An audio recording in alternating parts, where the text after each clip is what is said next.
ઇતિહાસમાં પ્રથમ વખત સુરતમાં કિરણ જેમ્સે 10 દિવસની રજા જાહેર કરતા હીરા ઉદ્યોગમાં ખળભળાટ મચ્યો।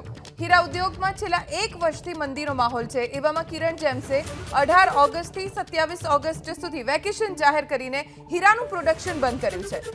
નિષ્ણાતોના મતે મોટી કંપનીઝ રફની ખરીદી બંધ કરવામાં સાથે પ્રોડક્શન કાપ નહીં મૂકે તો હજુ પણ સ્થિતિ નહીં સુધરે। ઇતિહાસમાં પહેલી વખત એવું બન્યું છે કે ઓગસ્ટમાં 10 દિવસની રજા હીરા ઉદ્યોગમાં આપવામાં આવી હોય। હીરા ઉદ્યોગમાં છેલ્લા એકાદ વર્ષથી મંદીનો માહોલ છે। હમણાં જ સમાચાર હતા કે હીરા કારીગરે આત્મહત્યા કરી લીધી। આવા ઘણા બધા હીરા કારીગરો છે કે જેઓ અત્યારે ખૂબ ખરાબ સ્થિતિમાંથી પસાર થઈ રહ્યા છે।